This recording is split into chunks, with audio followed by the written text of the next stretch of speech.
The Druid also needs a healing. Volume 4 The Skyreach Peaks.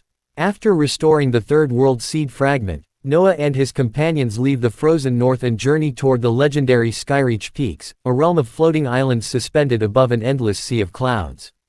Unlike the previous sanctuaries, the fourth sanctuary has not yet fallen, but it is slowly collapsing. The guardian of the skies has disappeared. Its chosen successor desperately struggles alone to protect the floating kingdoms as mysterious storms consume island after island. While Noah searches for the Fourth World Seed Fragment, he discovers that the heavens themselves are alive. Ancient sky spirits, Griffin Kings, wind dragons, and celestial birds are fleeing from a terrifying corruption that is swallowing the skies. For the first time, Noah meets another guardian candidate, someone blessed by the heavens but who believes strength alone can save the world. As Noah helps restore hope to Skyreach Peaks, forgotten memories continue to return. He finally learns the true relationship between himself and the mysterious First Harbinger. Meanwhile, the remaining Harbingers begin to move, preparing for a war that will determine the fate of the World Tree. By the end of this volume, Noah restores the Fourth World Seed Fragment, unlocks 40% Archdruid authority, gains dominion over the skies, and uncovers the first major truth behind the Harbingers. Chapter 1 The Kingdom Above the Clouds. For 3 days, the spirit ship climbed. Higher than mountains, higher than storms, higher than any ordinary vessel should ever travel. The frozen north had long disappeared beneath them. Now, an endless ocean of white clouds stretched across the horizon. Noah stood near the bow, wrapped tightly in his green cloak. The air was thinner here. Unfortunately, his lungs noticed. Cough, cough. Kai immediately looked over. Inside, Noah blinked. I'm fine. Inside, I only coughed twice. Ash poked his head from beneath Noah's cloak. 3 times. Noah looked down at him. Traitor. Professor Helena approached with a small vial. Drink. Noah stared suspiciously at the cloudy liquid. What is it? Medicine. That doesn't answer my question. It answers the important part. Kai grinned. Drink it before she pours it down your throat. Noah sighed and obeyed. It tasted horrible. His expression barely changed, but Ash immediately noticed. You hate it. No. Your eyebrow moved. Ash. The little spirit fox looked incredibly pleased with himself. Mira stood near the railing. Unlike everyone else, she wasn't watching Noah. She was staring upward. Her oracle mark glowed faintly. Something's wrong. Professor Helena's amusement disappeared. What do you see? Mira remained silent for several seconds. Then, falling. Kai frowned. Snow. No. Mira slowly lifted her gaze. An island. Everyone looked up. A shadow passed across the spirit ship. Noah's eyes widened. Above them, an entire floating island was falling from the sky. Trees, stone buildings, and waterfalls descended together as enormous chunks of earth broke away from its underside. And beneath it, another island was directly in its path. Kylum. Professor Helena shouted. At the helm, Kylum had already seen it. I know. He slammed one hand against the ship's control crystal. Silver runes exploded across the sails. The spirit ship turned sharply. Noah grabbed the railing as the deck tilted. His chest immediately protested. Cough. Ash clung to his shoulder. Maybe don't die before we even arrive. I'm trying. The falling island accelerated. People were visible along its edges. Some had wings. Others rode enormous birds. They were desperately evacuating. But there were too many. Noah's expression changed. Kylum. No, I haven't said anything. You have that face. What face? The one you make immediately before doing something unreasonable. Kai raised his hand. I know that face. Professor Helena nodded. So do I. Noah stared at them. I feel unfairly judged. Then another section of the island broke apart. People screamed. Noah turned toward it. Get us closer. Kylum groaned. I knew it. The spirit ship raced beneath the collapsing island. Noah stepped onto the bow.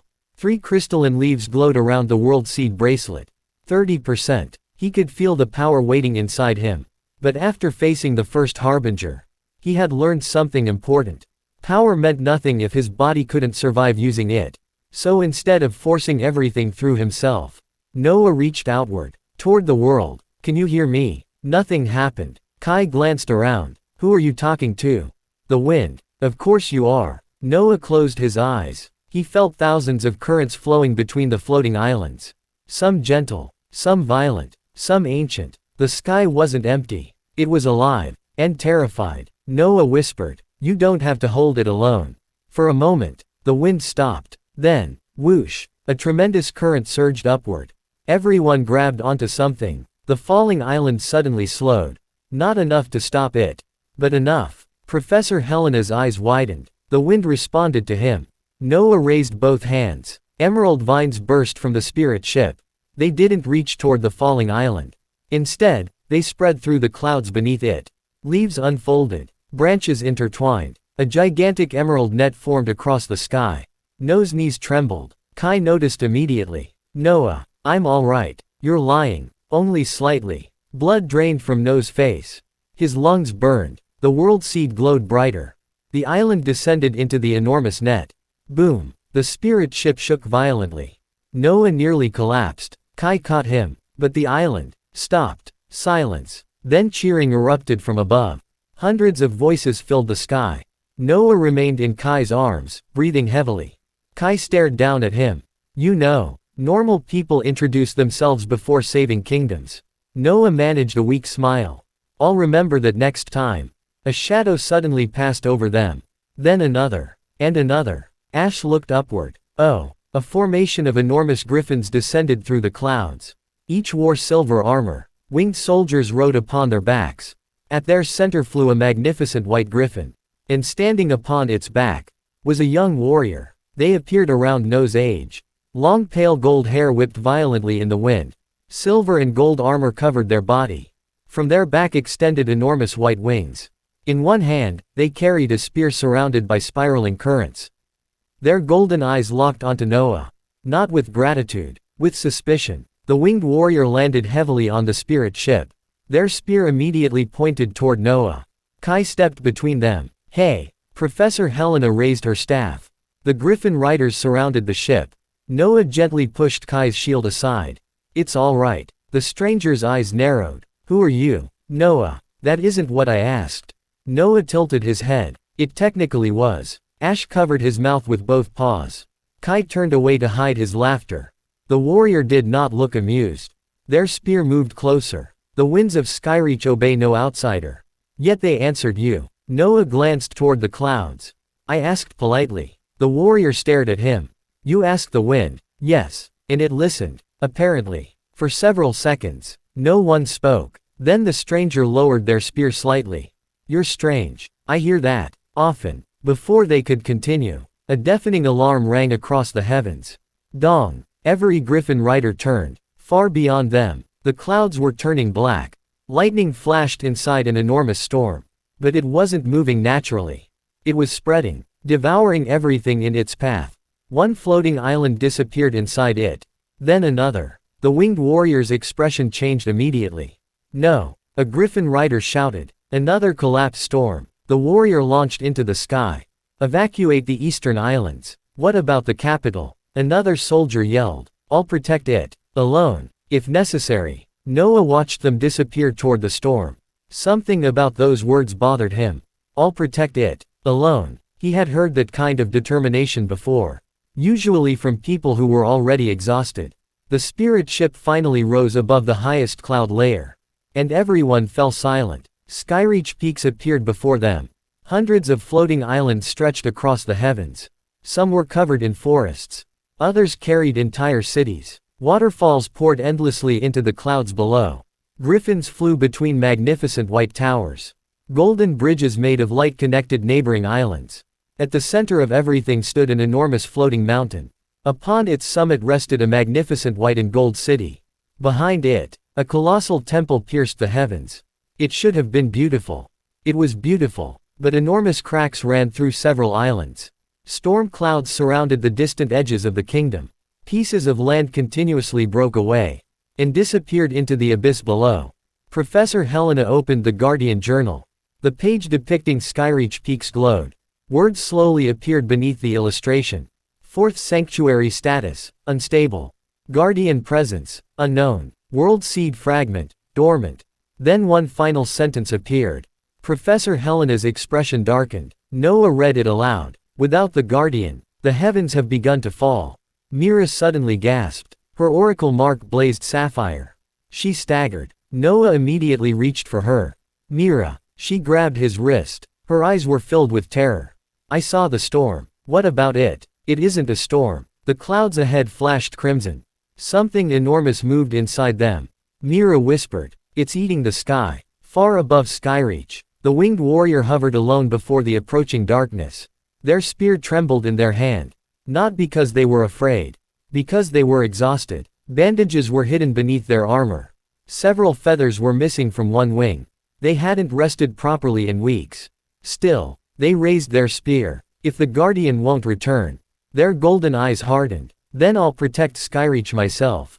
The storm answered with a monstrous roar.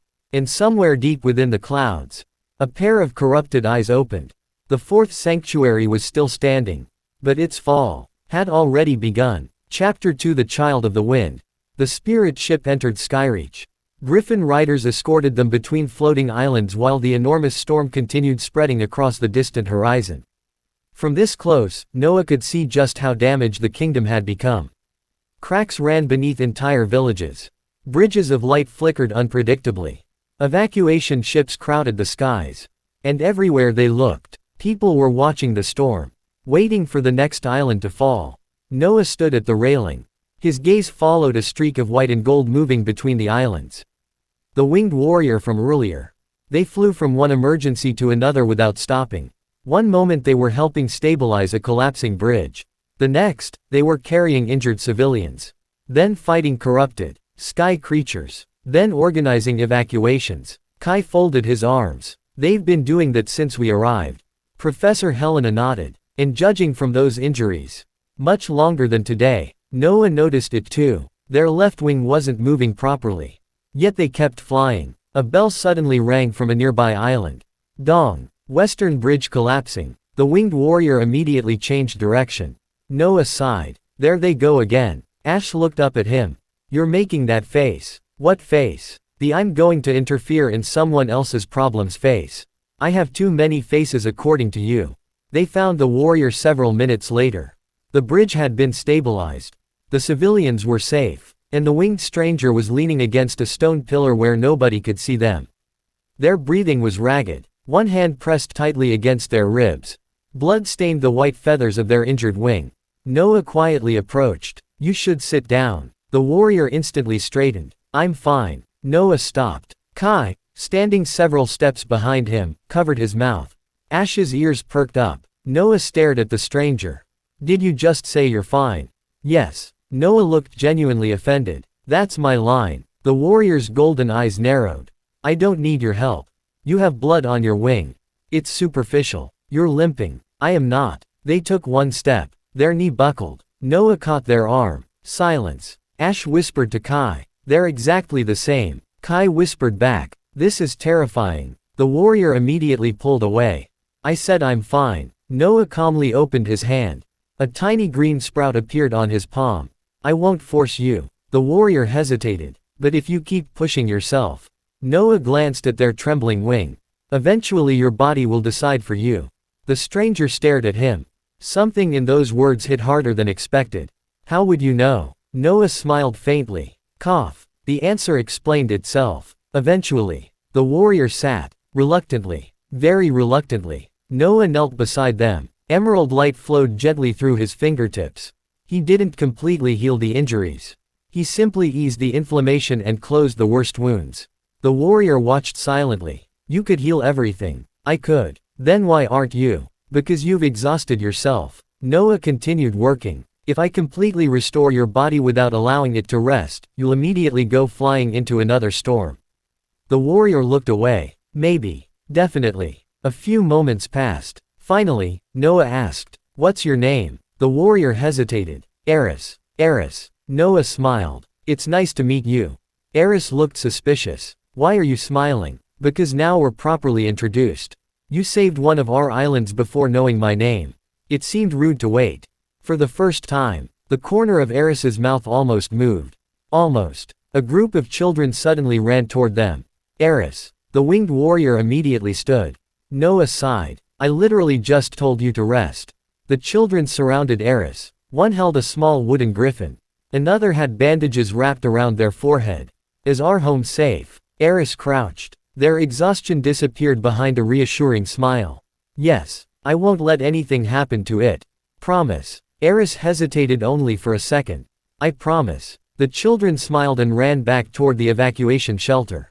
Noah watched quietly. Now he understood. Later, they climbed to one of Skyreach's highest observation platforms. Hundreds of islands stretched below.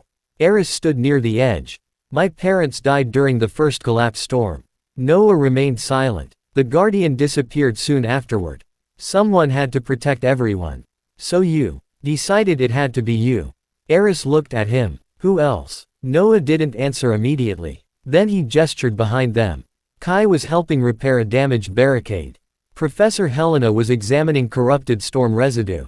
Mira was speaking with Skyreach's scholars. Kylam was repairing evacuation vessels. Ash was somehow surrounded by children feeding him pastries. Eris blinked. Noah smiled. Everyone. Eris frowned. Depending on others makes you weak. No. Noah looked toward the horizon. Depending on no one makes you lonely. The wind became quiet. For once, Eris had no response. Suddenly, Noah's world seed bracelet glowed. The wind spiraled around them. Golden feathers appeared within the current. Eris immediately turned. What? The air itself whispered. Candidate. Eris went pale. Noah heard it too. Guardian candidate. The wind gathered around Eris. For the first time, the truth became clear.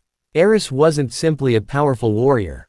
They had been chosen. No. Eris stepped backward. The wind followed. No. Their expression hardened. I don't want it. Noah frowned. Eris. The last guardian disappeared. Eris clenched their fists. If becoming guardian means abandoning everyone, then I refuse. The wind scattered. Before Noah could respond, a tremendous roar shook the heavens. Ruar. Hundreds of birds fled from a nearby island. A shadow passed over Skyreach. Then another. Then dozens. Professor Helena rushed onto the platform. Noah. She pointed toward the clouds. A massive flock of griffins was approaching. But something was wrong. Their feathers were covered in black veins. Their eyes burned crimson. At the center flew an enormous griffin with a crown-like crest of golden feathers. The Griffin King. Corruption covered half his body. Eris immediately summoned their spear. The Griffin King. Their face tightened. He hasn't approached the capital in years. Noah looked carefully at the enormous creature. Beneath the corruption, he could feel fear, pain, and something else. A desperate plea. The Griffin King opened his wings. A storm erupted around the capital. Eris stepped forward. I'll stop him. Noah grabbed their sleeve. Eris turned sharply. Let go. No. He's attacking my people. I know. Then why are you stopping me? Noah's emerald eyes remained fixed on the approaching griffin. Because he isn't attacking. Eris stared at him. What? Noah could hear the spirit beneath the roar. 3 words. Repeated again and again. Help them. Help them. Help them. Noah's expression changed. He's running from something. The clouds behind the Griffin King suddenly darkened. Hundreds of corrupted griffins emerged from the storm. And deeper within it, something enormous moved. Eris tightened their grip on their spear. Noah stepped beside them. This time, he didn't tell Eris to stand back. Instead, he held out his hand. Want some help? Eris stared at it, then at Noah, then at the approaching storm. For several seconds, they hesitated. Finally, Eris took his hand. Just this once. Noah smiled. That's usually how it starts. The wind surged around them. And for the first time, the child of the wind didn't face the storm alone. Chapter 3 Griffins of the Endless Sky. The Griffin King's roar shook Skyreach. Hundreds of corrupted griffins poured from the black clouds behind him. Their white and golden feathers were stained with dark veins. Crimson light burned in their eyes, while fragments of black crystal protruded from their wings and chests. The citizens below screamed. Alarm bells rang throughout the floating capital. Eris released Noah's hand. Their white wings spread wide. Get everyone inside. Skyreach's soldiers immediately moved. Yes. Eris raised their spear. Wind spiraled violently around its silver blade. I'll keep the king away from the city. Noah stepped beside them. We'll keep him away. Eris glanced at him. I said you could help once. This is still the same emergency. Convenient. Noah smiled. Very. The Griffin King descended. His enormous wings blocked the sunlight. Professor Helena looked upward. That creature is ancient. How ancient? Kai asked. Older than several kingdoms. Kai tightened his grip on his shield. So we're not punching him.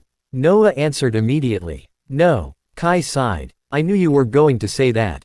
Ash climbed onto Noah's shoulder. We never get to punch the giant animals. You tried punching a tree spirit once. It insulted me. It was a tree. It knew what it did. Eris shot into the sky. Wind lance. Their spear thrust forward. A concentrated blast of wind struck the Griffin King's chest. Boom. The attack pushed the enormous creature away from the capital. But Eris deliberately avoided his corrupted wounds. Noah noticed. Despite everything Eris had said, they didn't want to kill him either. The corrupted griffins attacked next. Kai jumped onto the edge of the platform. Now, Noah nodded. Those you can hit. Kai grinned. Finally, golden light exploded from his shield. Guardian's Bastion. Several griffins crashed against the barrier. Mira raised both hands. Blue runes formed around the battlefield. Don't injure their wings. Her oracle sight tracked their movements. 3 from the left. Kai turned. Professor Helena summoned glowing vines. The vines wrapped around the corrupted griffins and gently pulled them toward the platform. Ash leapt between them. Emerald fire burned around his paws.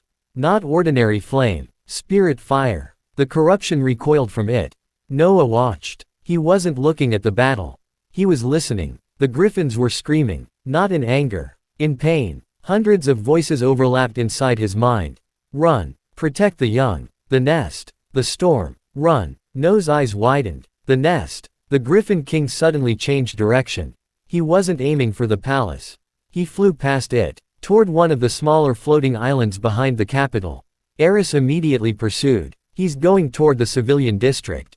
No. Noah shouted. Don't stop him. Eris froze midair. What? Follow him. Noah jumped. Kai stared. Noah. For one horrifying second, Noah simply fell through open sky. Then emerald leaves erupted beneath him. A platform of intertwined vines formed beneath his feet. Professor Helena pressed 2 fingers against her forehead. One day, that boy will kill me. Kai looked over the edge. Can we discuss the fact that he just jumped off a floating island? Ash leapt after Noah. Wait for me. Ash. The wind caught Noah's vine platform. He flew after the Griffin King. Eris stared at him. Do you have any survival instincts?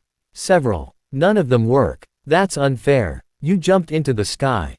I had a plan. You made the vines after jumping.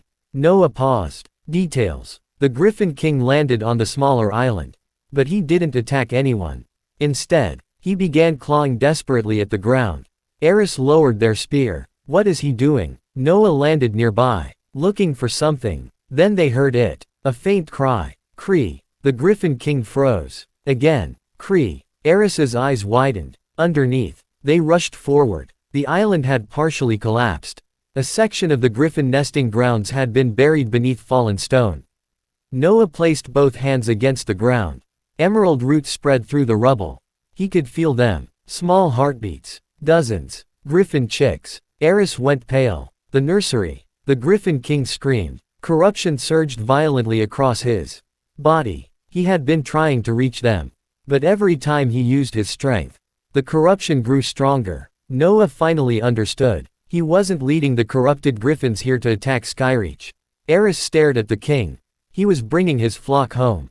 The storm had invaded their nesting grounds. The griffins fled, but their young had been trapped. And the Griffin King had returned for them, even while corruption slowly consumed him. Noah approached. The Griffin King immediately growled. Eris raised their spear. Noah gently lowered it. Trust me. Eris hesitated, then lowered the weapon. That alone surprised them. Noah stopped several meters from the enormous beast. The Griffin King's crimson eyes followed him. I'm not going to hurt you. A growl. I know. Another growl. You don't trust humans. The Griffin King spread his wings threateningly. Noah looked toward Eris. Apparently he doesn't trust winged people either. Eris stared at him. Now, I thought it might help. It didn't. Noah slowly knelt. He placed his palm against the earth. I can hear them. The Griffin King froze. Your children are alive. The crimson light in his eyes flickered. Noah smiled. We'll bring them back. Emerald magic spread. Roots slipped carefully beneath the rubble. Not breaking. Not crushing. Lifting. One stone at a time. Eris understood immediately. They raised both hands. Wind flowed beneath the larger pieces. Together, Earth and sky moved the debris. Then, a tiny golden head appeared. Cree. The Griffin King made a sound Noah had never expected from such a terrifying creature. A soft, almost desperate chirp. The little griffin struggled free. It ran toward him. The king lowered his enormous head. The chick pressed itself against his beak. More emerged. 5, 12, 20. Soon the entire ruined nesting ground filled with tiny griffins. The adult griffins landed around them. Even those corrupted by the storm stopped fighting. The flock gathered around their young. Eris stared silently. They weren't attacking us. No. Noah looked toward the black storm. They were escaping. But the Griffin King's corruption remained. And it was spreading. Black crystals crawled toward his heart. Noah approached. This time, the king didn't growl. Noah placed one hand against his enormous beak. May I? The king closed his eyes. Permission. The world seed awakened. 3 crystalline leaves glowed. Emerald light flowed from Noah into the Griffin King. The corruption immediately fought back. Black mist exploded outward. Noah's body jerked. Cough. Eris grabbed his shoulder. Stop. No. You're hurting yourself. So is he. That's different. Noah looked at Eris. Is it? Eris fell silent. Noah closed his eyes. He didn't force the corruption out. He listened. Pain. Fear. Anger. Protectiveness. The Griffin King's emotions flooded through him. And beneath all of it, love for his flock. Noah whispered. You've carried them far enough. The rest, we'll carry together. The world seed pulsed. The griffin chicks gathered around Noah. Then something unexpected happened. Eris stepped forward. They placed one hand over nose. Wind flowed through them. Noah opened his eyes. Eris looked away. Don't misunderstand. You're going to collapse otherwise. Noah smiled. I didn't say anything. Your face did. Ash gasped. Someone else understands the faces. Wind and nature intertwined. Emerald leaves spiraled around white feathers. The Griffin King roared. Crack. The largest black crystal shattered. Then another. And another. Corruption poured from his body and dissolved into the wind. His crimson eyes slowly changed. Gold. Pure, brilliant gold. The Griffin King spread his wings. Sunlight broke through the clouds. His enormous, white and golden feathers shone over Skyreach. Every griffin bowed. The king looked at Noah. Then, he lowered his head. Eris's eyes widened. The Griffin King doesn't bow. Professor Helena had finally arrived aboard the spirit ship. She stared from the deck. No. A smile appeared on her face. He's not bowing. He's giving Noah permission. The Griffin King lowered one wing. Like a staircase. Noah blinked. Ash's eyes became enormous. We're riding him. Noah looked at the king. We shouldn't assume. We are riding him. Ash, I have waited my entire life for this. You're a spirit fox. You're not even that old. Noah. The Griffin King gave an impatient chirp. Noah laughed softly. All right. He climbed onto the enormous creature's back. Ash immediately followed. Eris hesitated. The king looked at them. Then lowered his wing again. Eris stared. Me too. The king chirped. Noah held out his hand. Eris looked at it. This time, they didn't hesitate as long. Moments later, the Griffin King launched into the sky. The flock followed. Hundreds of griffins flew across Skyreach. Citizens emerged from their shelters. Children cheered. Soldiers lowered their weapons. For the first time since the collapse storms began, the skies didn't feel afraid.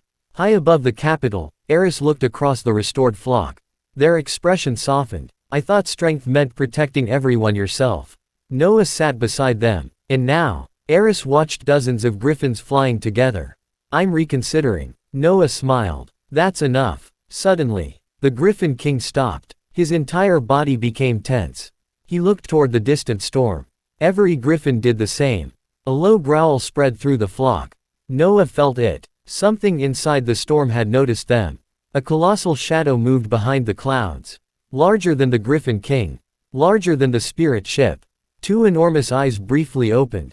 Then disappeared. Eris's face went pale. What was that? Noah remained silent. The world seed trembled against his wrist.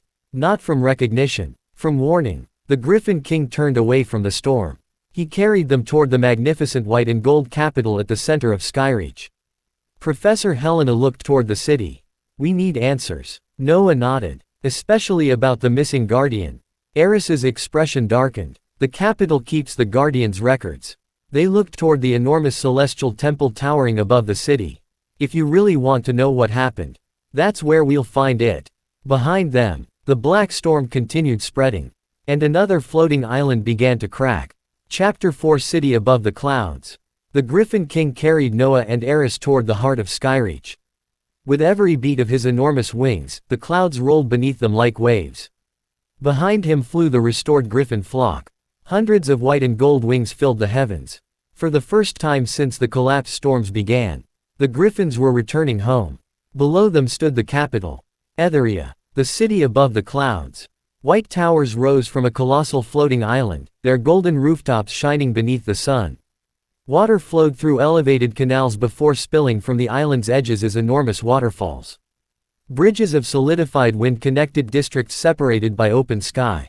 Gardens grew upon terraces. Winged citizens soared between towers alongside griffins and enormous celestial birds. Noah stared quietly. It's beautiful. Eris looked toward the city. It used to be. Noah glanced at them. Only then did he notice what lay beneath the beauty. Cracks. Everywhere. Some buildings had been abandoned.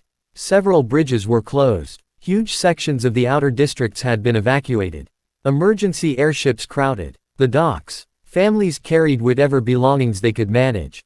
Children held tightly to their parents. The city wasn't living normally. It was preparing to fall. The Griffin King descended toward the central plaza. Citizens stopped. Soldiers raised their weapons instinctively. Then someone shouted, "Wait! The corruption is gone." People stared. The Griffin King's feathers were white again. His eyes shone brilliant gold.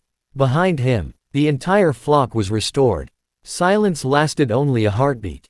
Then the plaza erupted. They're back. The griffins returned. The king is healed. Cheers spread across the city.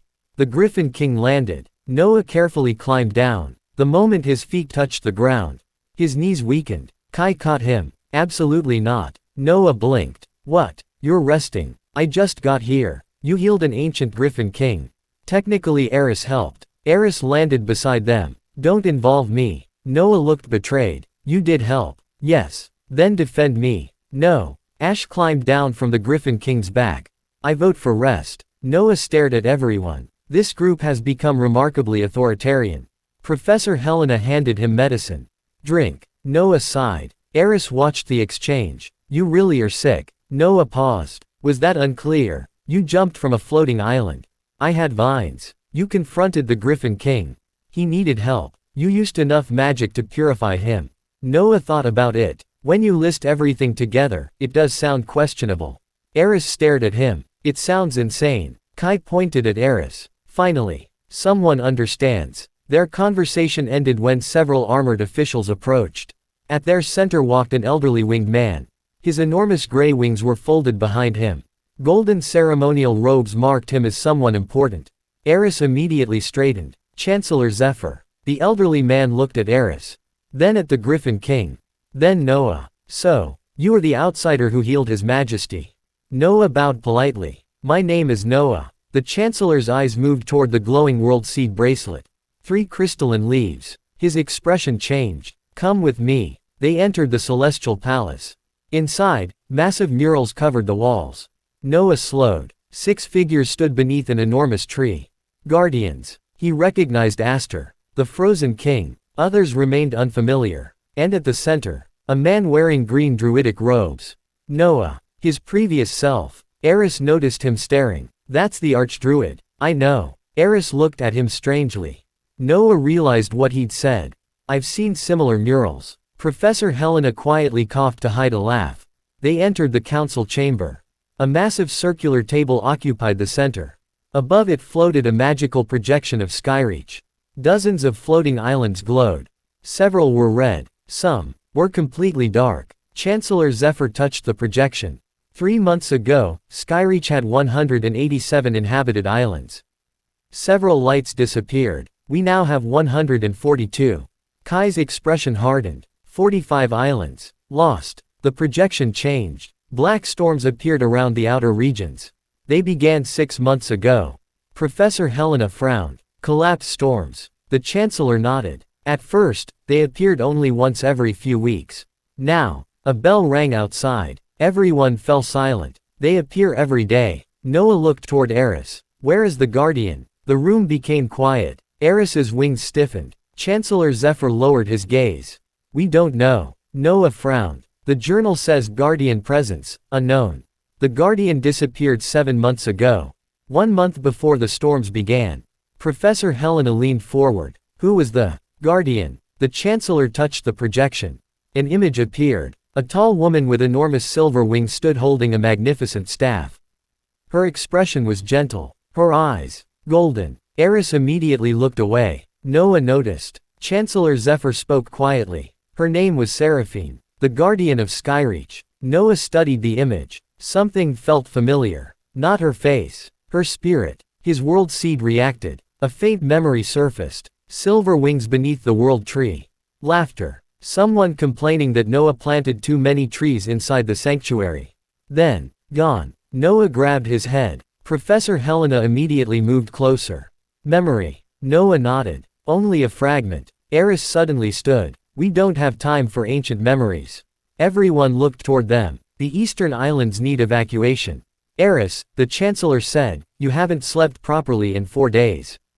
I'm fine. Noah raised one eyebrow. Eris noticed. Don't. I didn't say anything. Your face did. Ash whispered proudly. They're learning. Chancellor Zephyr's expression softened. Eris, you cannot replace Seraphine. Eris froze. The room went silent. The Chancellor continued. You're destroying yourself trying. Eris clenched their fists. Someone has to protect Skyreach. You are 17. And, you are a child. Eris's wings flared. I stopped being a child when everyone started depending on me. Silence. Eris immediately turned away. Their hands were shaking. Noah understood now. Not only had the Guardian disappeared, everyone had begun looking toward Eris. The Guardian candidate. The child of the wind. The strongest young warrior in Skyreach. And slowly, a 17-year-old student had become responsible for an entire kingdom. Noah spoke gently. You don't have to do this alone. Eris didn't turn. We've already discussed this. I know. And my answer hasn't changed. Noah smiled faintly. Neither has mine. Before Eris could respond, boom, the entire palace shook. Windows shattered. The floating projection flickered. An alarm screamed across the city. Dong. A soldier burst through the doors. Chancellor. Collapse storm over District 7. Eris immediately ran. But the soldier wasn't finished. There's another one. The room froze. Where? District 12. Another soldier appeared. Third storm over the southern docks. Eris stopped. 3 storms. 3 different locations. At the same time, their face went pale. They couldn't protect all 3. For the first time, Eris hesitated. Noah walked beside them. Which one are you taking? Eris stared. What? You choose one. Noah pointed toward Kai. Kai and Professor Helena take another. Then Mira. Mira, Kylam, and the spirit ship take the third. Eris stared at everyone. You don't know Skyreach. Then guide us. What if something goes wrong? It probably will. Eris looked horrified. Noah continued calmly. Then we'll help each other. Eris's gaze moved across the room. Kai raised his shield. Professor Helena prepared her staff. Mira nodded. Kylam grinned. Ash jumped onto Noah's shoulder. Nobody looked afraid. Nobody expected Eris to solve everything. Something inside them finally loosened. Just slightly. Fine. Eris pointed toward the projection. Kai and Professor Helena, District 7. They pointed again. Mira and Kylam, Southern Docks. Then toward Noah. You stay with me. Noah smiled. Understood. Eris narrowed their eyes. Don't look so pleased. I'm not. You are. They raced toward the balcony. But before Noah could follow, the World Seed bracelet suddenly burned against his wrist. He stopped. Noah? Ash asked. Noah slowly turned toward the floating map. Something had appeared beneath the capital. A tiny green light, hidden deep inside the floating island. Professor Helena saw it too. The fourth fragment. Noah shook his head. No. The presence felt different. Older. Weaker. Almost extinguished. Then, a voice whispered inside his mind. Noah. His breath caught. He knew that voice. From the memory. Seraphine. Don't let them open. The message broke apart. Noah gripped his bracelet. Open what? The voice returned one final time. Barely audible. The sanctuary. Then vanished. Outside, 3 collapse storms descended upon Etheria. Deep beneath the city above the clouds, ancient locks began to move. One after another. Click, click, click, and behind a sealed celestial door, something awakened. The fourth sanctuary had begun responding to the Archdruid's return. But somewhere inside Skyreach, someone was trying to reach it first. Chapter 5: The Fourth Trial. 3 storms descended upon Etheria. 3 teams flew toward them. And beneath the city above the clouds, the fourth sanctuary continued to awaken. Noah and Eris raced toward District 12. Eris flew beside the spirit ship, their white wings cutting through the violent currents. Noah stood at the bow. Ash clung tightly to his shoulder. Ahead, a massive purple-black vortex twisted above a residential island. Lightning struck the streets. Roofs tore away. Citizens fled toward evacuation platforms. Eris tightened their grip on their spear. "We need to destroy the storm core." Noah frowned. "You've done this before. Too many times." "Then where is it?" Eris pointed toward the center of the vortex. "There." Noah stared. "Inside the giant murderous storm." "Yes. Wonderful." Ash flattened his ears. "I miss the wolves." Eris launched forward. Noah grabbed their wrist. "Wait. What?" "Look." Below them, dozens of soldiers were trying to hold an evacuation bridge together. On another platform, healers struggled with the wounded. Griffin riders attempted to rescue families trapped in collapsing buildings. Everyone was fighting separately. Everyone was overwhelmed. Noah looked at Eris. "You're trying to solve the biggest problem." "Obviously. But who's solving all the smaller ones?" Eris looked down. Noah smiled gently. "Give them directions." Eris hesitated. They were used to acting, not commanding. But finally, their voice thundered across the district. "Griffin riders, eastern residences, wind mages, stabilize the evacuation bridge. Soldiers, protect the healers. Everyone else, move civilians toward the central platform." People immediately responded. The chaos began taking shape. Noah nodded. "Better." Eris stared at him. "You manipulated me. I encouraged you. You manipulated me politely." Together they entered the storm. Wind screamed around them. Eris shielded Noah with their wings while Noah extended his senses. There, a corrupted knot of spirit energy. The storm core. But the moment Noah touched it with his magic, his world seed burned. The world disappeared. "Noah." Eris's voice vanished. The storm vanished. The city vanished. Noah opened his eyes. He stood alone upon an endless white platform floating in a golden sky. No Ash. No Eris. No companions. Nothing. Then, a voice spoke. "Archdruid." Noah turned. 6 enormous doors appeared around him. Each bore the symbol of one of the ancient guardians. One door had opened. Winter. Another bore the symbol of Skyreach. Still closed. "The fourth trial begins." Noah sighed. "Right now." Silence. "I was in the middle of something." The ancient voice did not appreciate the complaint. "Choose your path." The world changed. Noah found himself standing above 6 floating islands. Each was collapsing. On the first stood Kai. On the second, Mira. Professor Helena occupied the third. Eris stood upon the fourth. Children and civilians filled the fifth. And upon the sixth, was Noah himself. His current body. Sick. Weak. Barely standing. The voice returned. "You possess enough power to save only one." Noah stared. Again, the trial paused. Almost as though confused, Noah folded his arms. "The third trial already tried this. This trial is different." "How?" "Choose." Noah sighed. Ancient guardians really like dramatic tests. He looked at the islands.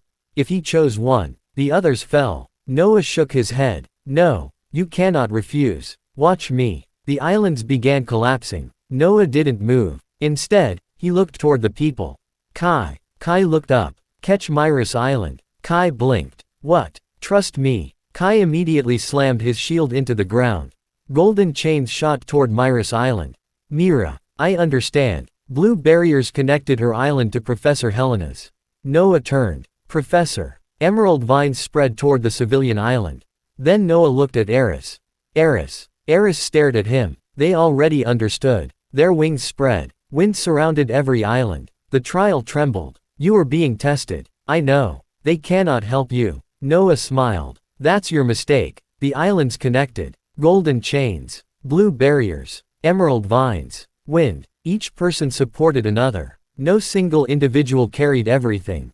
The 6 islands stabilized. The ancient voice became silent. Then the connections disappeared. The trial changed again. Now Noah stood beside Eris. Before them waited hundreds of people. Soldiers, healers, farmers, children, griffin riders, scholars. Every person shouted different instructions.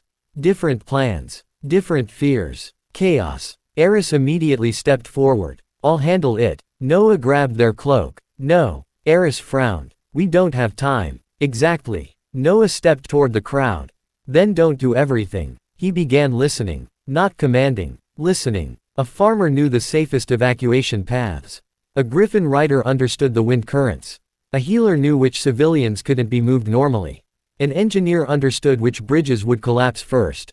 Noah gathered their knowledge. Then he turned toward Eris. Now, Eris finally understood. They raised their spear. Not as the strongest warrior.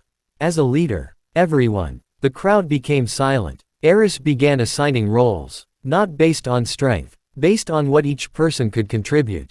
The chaos transformed into cooperation. The trial changed again. This time, Noah stood alone. Before him was his sickly body. Not another person. Himself. The other Noah sat beneath a tree. Pale. Exhausted. Breathing painfully. You save everyone. The reflection smiled. Except me. Noah froze. You heal strangers. You heal spirits. You heal enemies. You even heal ancient monsters. The reflection looked at him. But when your own body hurts, you ignore it. Noah couldn't answer. The reflection continued. You call exhaustion inconvenient. You call pain manageable. You tell everyone you're fine. Noah looked away. The trial's voice returned. A leader who destroys himself eventually leaves everyone behind. Noah remembered Aster, the frozen king, Seraphim, guardians who sacrificed everything. Then he remembered Eris, 17 years old, bleeding beneath their armor, still saying, I'm fine. Noah laughed quietly. So that's why Eris bothers me. The reflection smiled. You're looking at yourself. Noah sat beside his reflection. For once, he didn't try to heal it. Didn't force it to stand. He simply rested beside it. I'm sorry. The reflection looked surprised. Noah placed a hand over his heart. I've been treating this body like something temporary. But it's mine now. He smiled. And I suppose it deserves healing too. The white world shattered. Golden light surrounded Noah. The ancient voice spoke. Strength without trust becomes isolation. Leadership without others becomes burden. Healing without oneself becomes sacrifice. The 6 guardian doors glowed. The Skyreach door slowly opened. Fourth trial passed. Noah opened his eyes. He was back inside the storm. Only seconds had passed. Eris still held him. Noah, I'm all right. Eris glared. Noah stopped. Then corrected himself. Actually, I'm dizzy, my chest hurts, and I'd really like to sit down.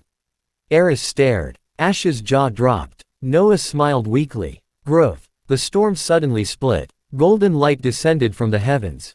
Every collapsed storm surrounding Etheria vanished simultaneously. Across the city, people stared upward. The clouds parted. Sunlight returned. But Professor Helena wasn't celebrating. She was staring at the Guardian Journal. A new page had appeared. A map. Beneath Etheria. The 4th Sanctuary. Its entrance was now open. Noah, Eris, and the others gathered beneath the Celestial Palace. An enormous golden doorway stood where there had previously been only stone. 6 symbols covered its surface. One began glowing. A wing surrounded by leaves. Eris stepped backward. No. The wind whispered around them. Candidate. Noah looked at Eris. They looked terrified. Not of monsters. Not of storms. Of what waited beyond that door. Professor Helena studied the runes. The sanctuary has accepted Noah's trial. Kai frowned. Then what's inside? The golden doors slowly opened. An endless staircase descended into brilliant white light. And from somewhere far below, a roar shook the entire floating island. Not a griffin. Not a spirit. Something much larger. Eris's face drained of color. They whispered a name Skyreach had not spoken in generations. The Wind Dragon. Noah stared into the sanctuary. The ancient creature was awake. And judging by the corruption pouring from below, it was no longer itself. Chapter 6 The Fallen Sky Dragon. The golden doors stood open. Beyond them, an endless staircase descended beneath Etheria. Warm light poured from ancient runes carved into every step. but from somewhere far below came something that did not belong. Black mist, corruption, and with it, a slow, enormous breath. The entire staircase trembled. Ash pressed himself against No's leg. That's a very big breath. Kai stared into the darkness. Please tell me Skyreach has unusually large birds. Eris tightened their grip on their spear. No. Another breath shook the sanctuary. Eris swallowed. That's the wind dragon. Professor Helena stepped toward the entrance. The Guardian records mentioned one. Eris nodded. Valion, the ancient wind dragon. He existed before Etheria. Noah looked into the sanctuary. And he's supposed to be down there. No. Eris's expression darkened. Valion disappeared with Guardian Seraphine. That changed everything. Noah looked at Professor Helena. She had reached the same conclusion. If the dragon returned, Helena whispered, then perhaps the Guardian did too. They descended. Noah, Eris, Kai, Mira, Professor Helena, Ash. The staircase seemed endless. The deeper they traveled, the stranger the sanctuary became. At first, they passed stone walls. Then the walls disappeared. Suddenly, they were walking through the sky. Kai stopped. No. The staircase continued through an endless blue expanse. Clouds floated beneath their feet. Stars shimmered overhead despite daylight. Floating trees grew upside down. Rivers of wind flowed through the air like transparent streams. Ash cautiously touched one. The current immediately spun him around. Wah! Noah caught him. Ash's fur was completely disheveled. I hate sky magic. You loved riding the Griffin King. That was different. Eris stared around them. I've never seen this place. Professor Helena smiled faintly. Sanctuaries aren't simply buildings. They're worlds created around the Guardian's authority. Noah touched a floating leaf. It dissolved into wind. This one remembers Seraphine. His world seed pulsed. A memory flashed. A silver-winged woman stood beneath the world tree. Beside her, an enormous blue and white dragon complained while Noah planted flowers around his sleeping place. Archdruid, remove the flowers. No, they are growing on my tail. Then stop sleeping in my garden. The memory vanished. Noah stopped walking. A smile appeared. Mira noticed. You remembered something. Noah nodded. Valion hated flowers. Ash looked impressed. Understandable. Noah stared at him. You're banned from my garden. Then, ROOOOOOOOOAAAAAR. The sanctuary exploded. A wall of wind slammed into them. Kai immediately planted his shield. Behind me, golden light erupted. Boom. The shockwave sent cracks across the barrier. A colossal shadow descended through the clouds. Two wings spread across the artificial heavens. Blue scales, white feathers, four enormous horns, a serpentine body surrounded by cyclones. The ancient wind dragon, Valion, but half his body was black. Corrupted crystal covered his chest. Purple veins spread across his wings. Chains of dark energy wrapped around his neck and limbs. One eye remained brilliant silver. The other, crimson. Eris went pale. Valion. The dragon roared. A hurricane erupted. Eris launched upward. Their spear collided with Valion's claw. Clang. The impact threw them backward.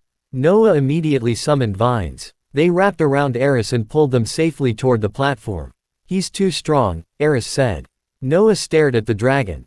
No. Eris frowned. What? He's holding back. Valion attacked again. His claws tore through the floating landscape.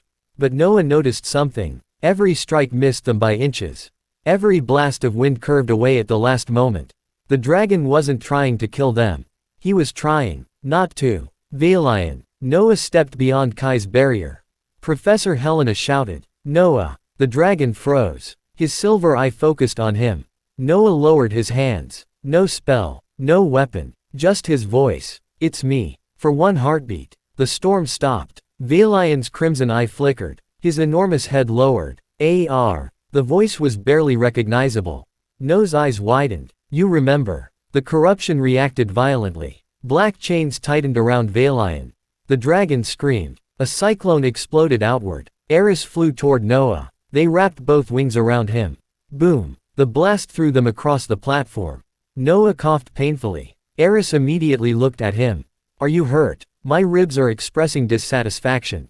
That's not an answer. My chest hurts. Eris blinked. Noah smiled weakly. I'm practicing. Despite everything. Eris laughed. Just once. Then Valion screamed again. Mira activated Oracle Sight. Blue symbols surrounded her eyes. There, she pointed. The corruption isn't centered in his heart. Professor Helena followed her gaze. Then where? Myra's face changed. His wings. Eris looked at Valion. The black chains were connected to both wings. The storm. Noah understood. The collapse storms aren't corrupting him. Everyone stared. He's creating them. Silence. Valion's corrupted wings beat once. Far above the sanctuary, another collapse storm formed over Skyreach. Eris's expression became horrified. He's destroying the kingdom. No. Noah watched the chains. Someone is using him. He stepped forward. Valion, the dragon, struggled against the corruption. You've been fighting this for months. His silver eye trembled. You've been trying to keep the storms away. Another chain tightened. The dragon screamed. Noah's voice softened. You must be exhausted. Something changed. Valion stopped struggling. The silver eye closed. For the first time, the ancient wind dragon looked tired. Not monstrous. Not terrifying. Tired. Eris lowered their spear. They understood. Noah extended his hand. I can't do this alone. Eris looked at him. The words surprised both of them. Noah continued. The corruption is bound to the wind. I can heal him, but I need someone who understands the sky. Eris stared at Noah's hand. Chapter 2. They had hesitated. Chapter 3. They had accepted faster. This time, Eris took it immediately. Tell me what to do. Noah smiled. Listen. To what? The wind. Eris almost protested, then stopped. They closed their eyes. For their entire life, Eris had controlled the wind.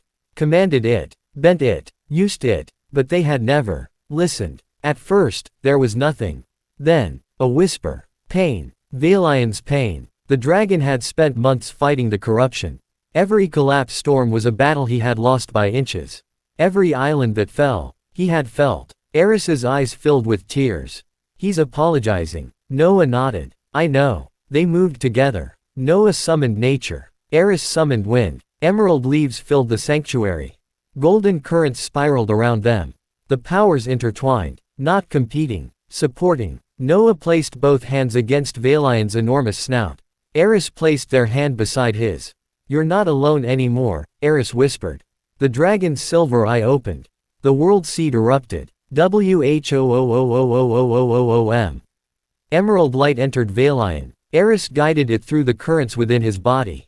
Straight toward the wings. The corruption screamed. Black chains emerged. Hundreds. Thousands. They stretched upward. Beyond the sanctuary. Connected to something. Outside. Professor Helena stared. Those aren't magical restraints. Her face paled. They're contracts. Noah gritted his teeth. His body began trembling. Too much. Again. He could feel himself reaching the limit.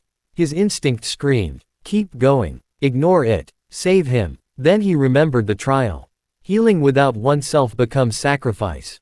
Noah opened his eyes. Eris. I'm here. I need help. Eris smiled. I know. Kai stepped forward. Golden energy reinforced Noah's body. Mirrors stabilized the magical flow. Professor Helena joined the purification spell. Ash pressed his tiny paws against Noah's back.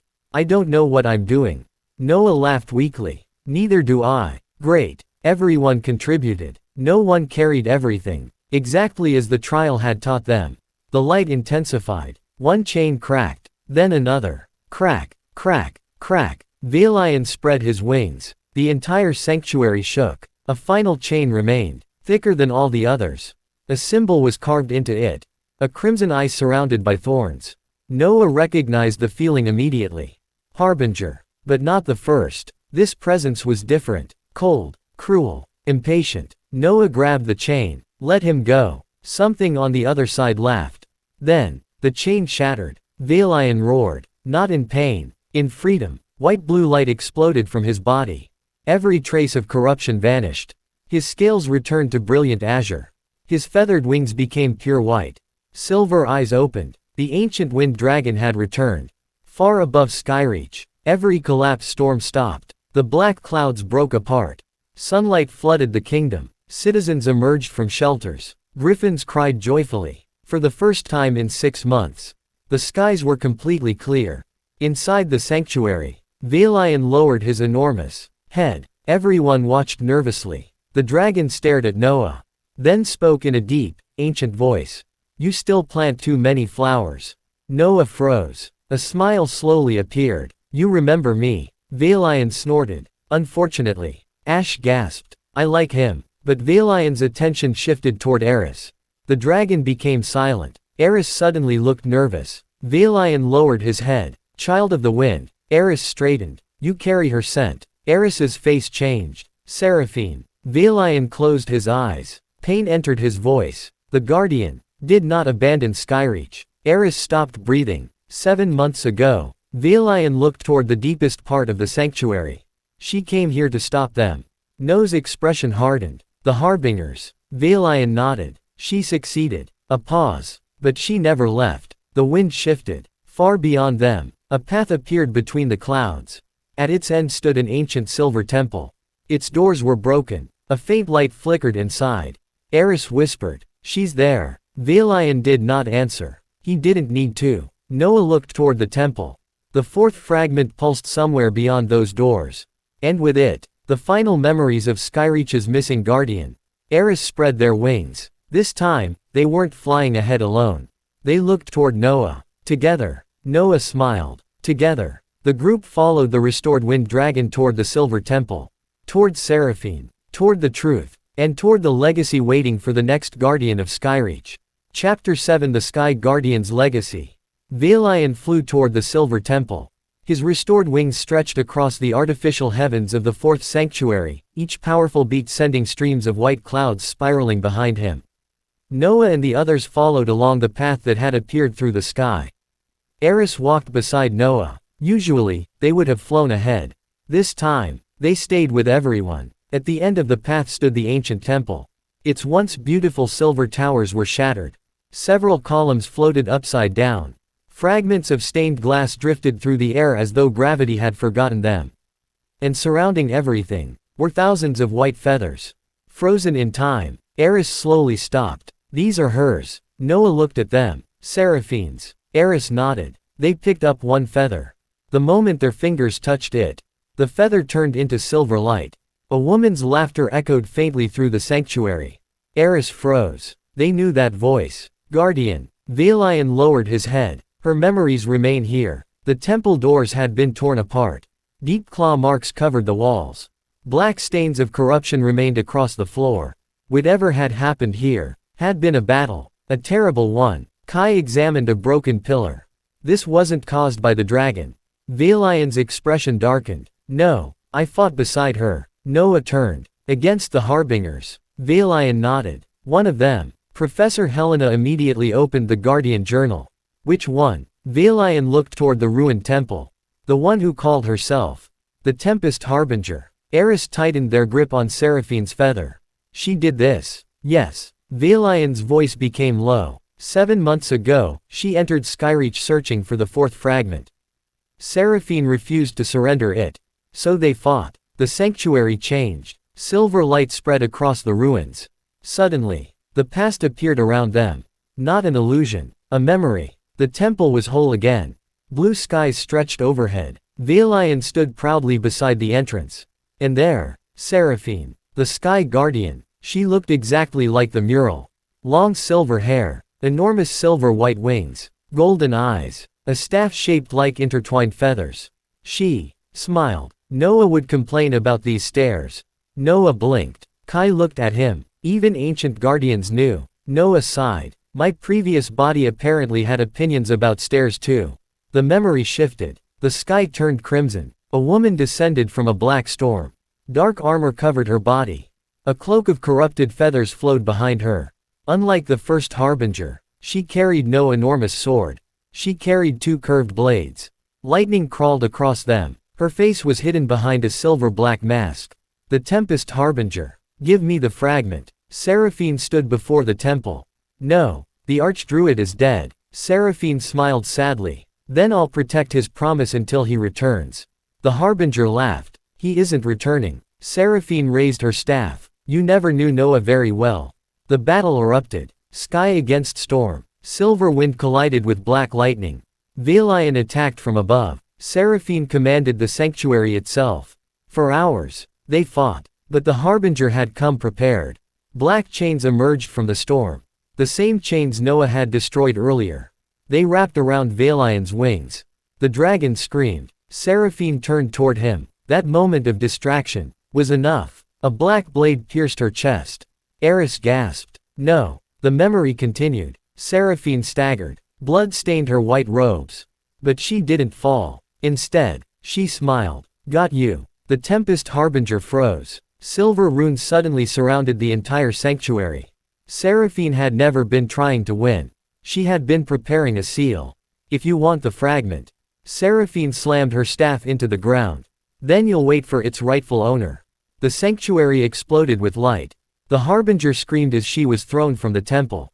The entrance sealed. The fourth fragment disappeared. And Valion, still bound by corrupted chains, was trapped inside. The memory faded. Eris stood motionless. She sacrificed herself. Valion closed his eyes. Yes. Why didn't she return? The dragon didn't answer. Eris already knew. They continued deeper. At the center of the temple stood a massive circular chamber.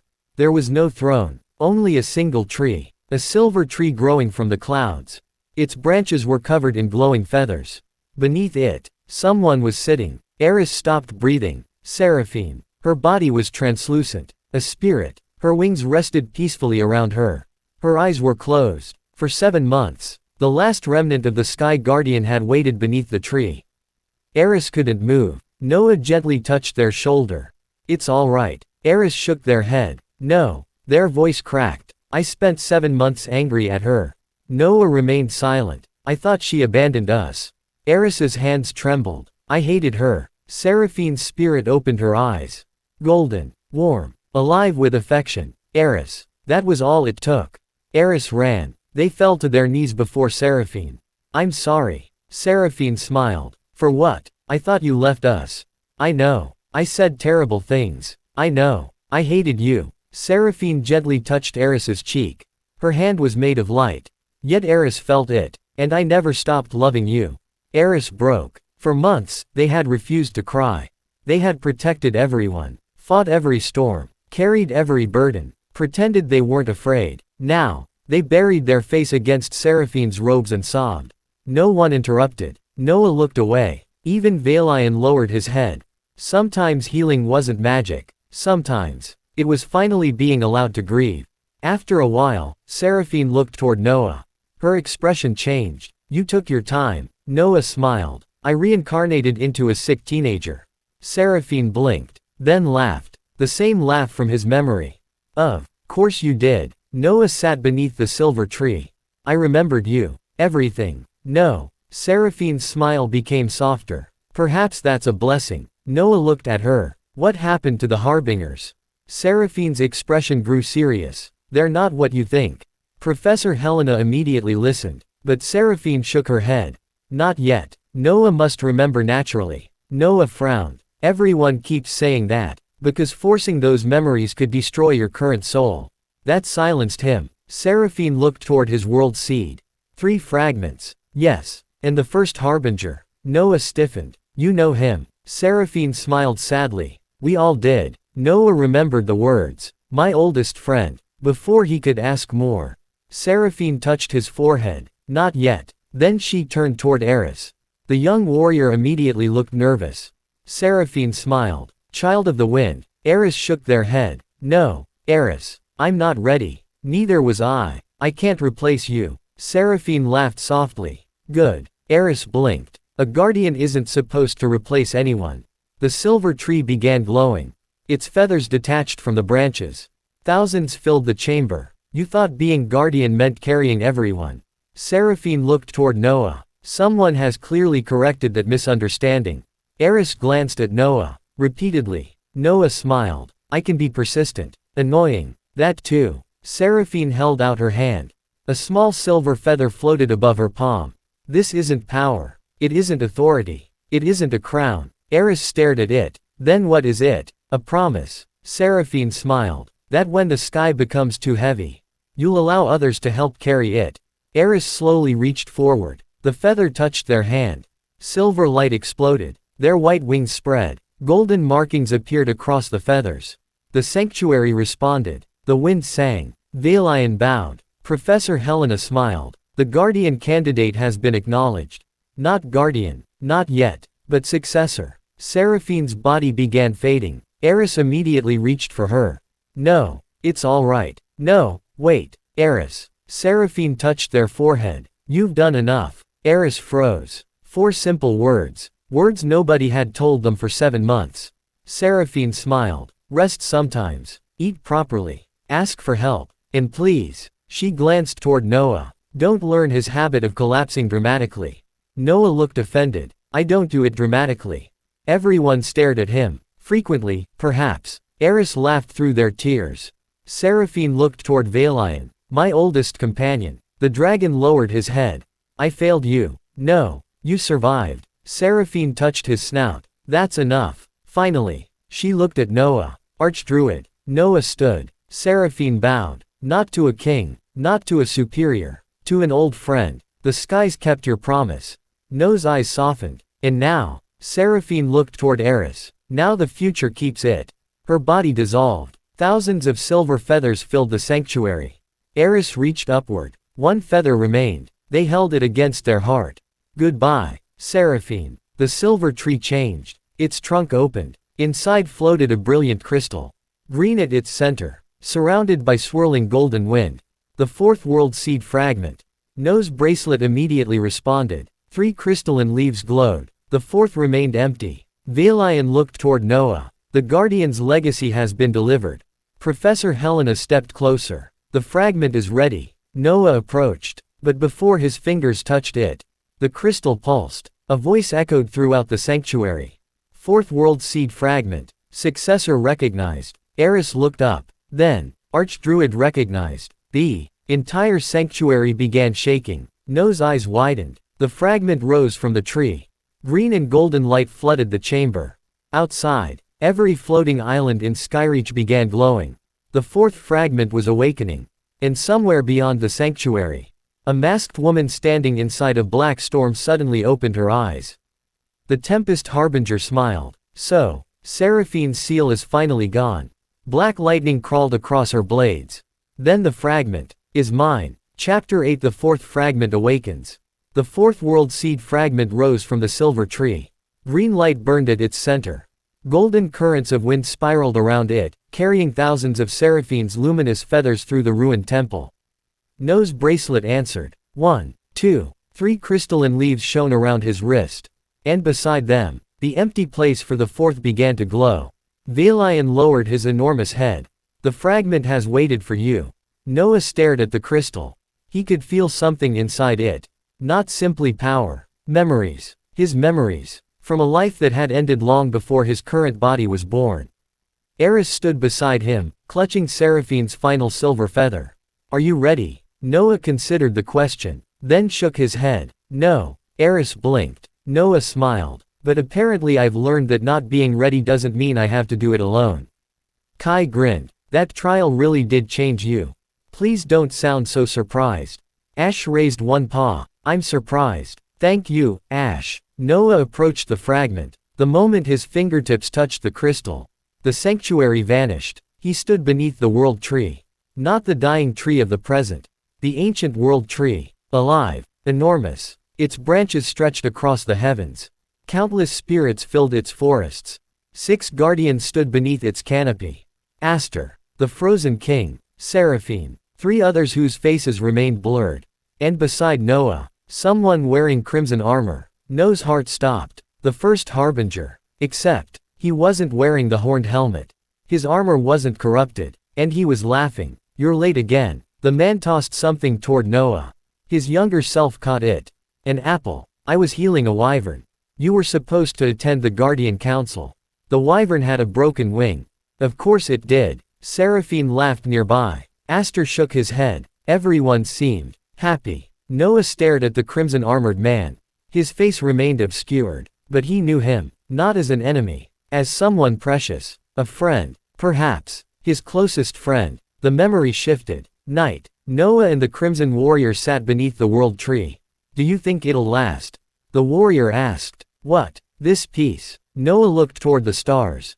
Nothing lasts forever. The warrior frowned. That's depressing. Noah laughed. I mean that things change. Trees lose their leaves. Seasons end. People leave. And you're comfortable with that?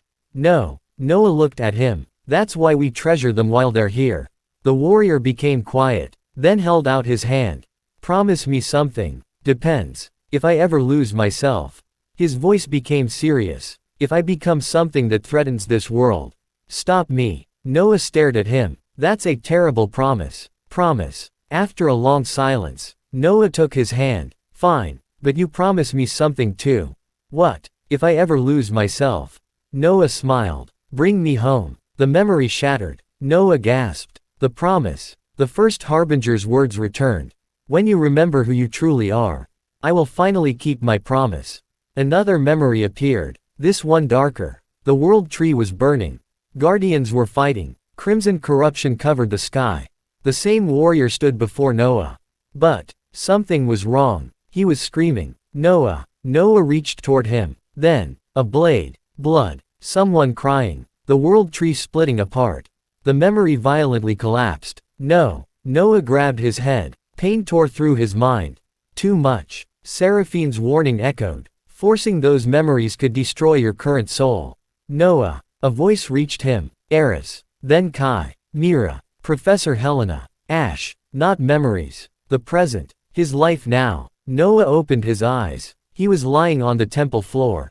Kai supported his shoulders. Professor Helena held glowing magic against his forehead. Mira was stabilizing the world seed.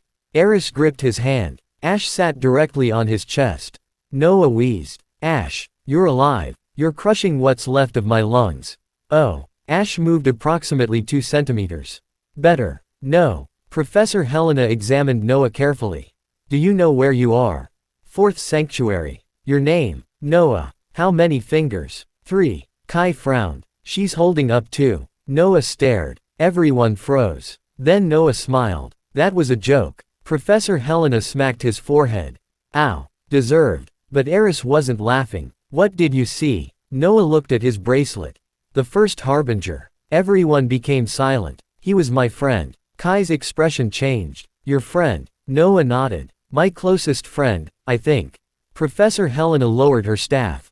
And the promise. Noah remembered their hands clasped beneath the world tree. If he lost himself, I promised to stop him. Eris frowned. And what did he promise? Noah's voice became quieter. If I lost myself, he would bring me home. No one knew what to say. Finally, Mira spoke. Then perhaps the harbinger doesn't want to kill you. Noah remembered their battle in the frozen sanctuary. The harbinger had spared him. There is no honor in cutting down a sapling. Noah shook his head. I don't know what he wants anymore.